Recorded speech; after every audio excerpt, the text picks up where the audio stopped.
Now I'd like to invite Senator Kim Carr, Shadow Minister for Higher Education, Research, Innovation and Industry, representing the Leader of the Federal Opposition.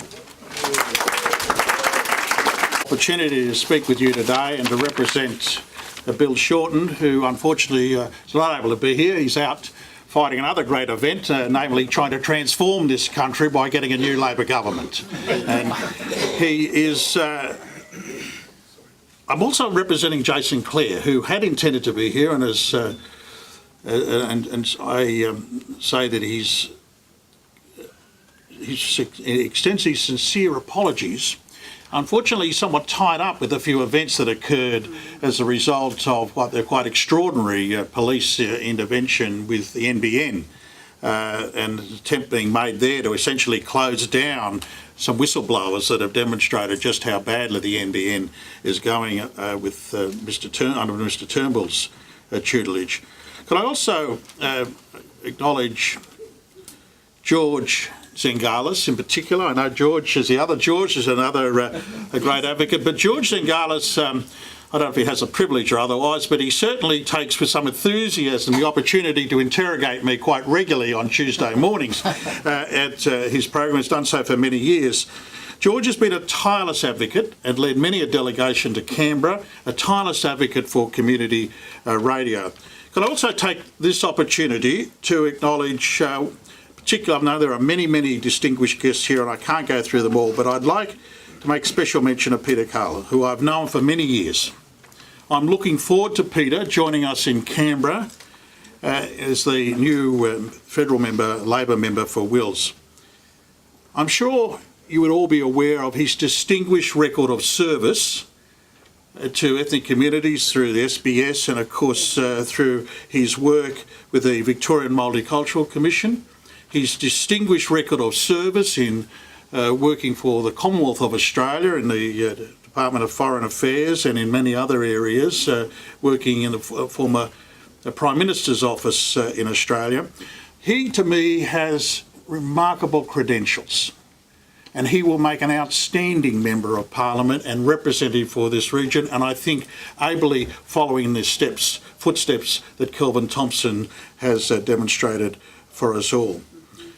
We are gathered today in the circumstances where I think there's been some questions raised in recent times about the role of migrants in this country.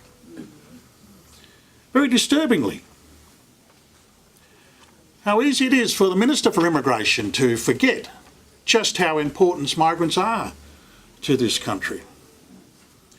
230,000 people migrate to this country every year. And they join with what has been probably one of the most successful migration programs in the world. The foundation of which has been a commitment, one would have thought, a bipartisan commitment to the principles of multiculturalism. Now last year on Australia Day, 16,000 people became Australian citizens. That's a tremendous thing for this country.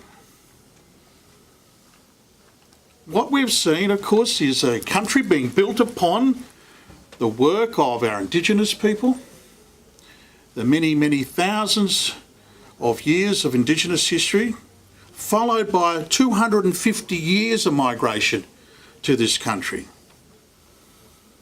And since the last 10 years or so, overseas migration has in fact exceeded the natural increase as a component of the population growth in this country. That's how important it is. In 2013, it accounted for 60% of the population growth of the nation.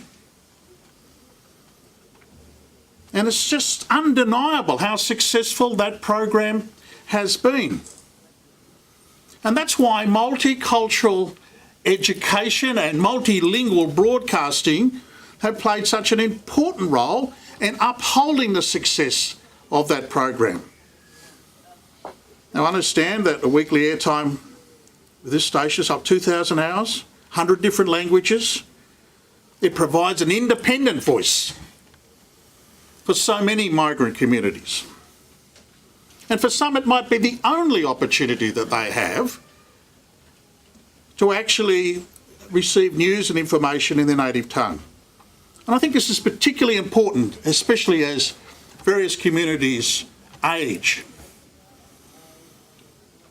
It helps the connections to be maintained, as well as understanding the diversity of this nation. Now, multiculturalism has always been understood in this country as being about shared tolerance and understanding. Shared, and I want to emphasise that word.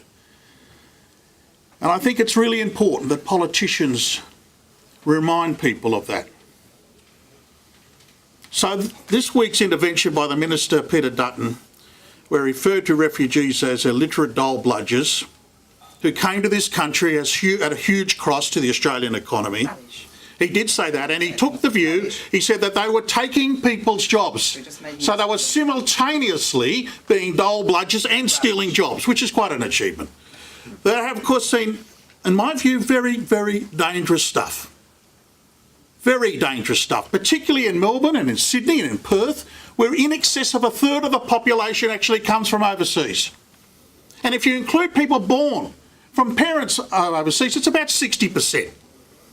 So to denigrate folks in that way, I say to you, is disgraceful, particularly if you're a minister for immigration.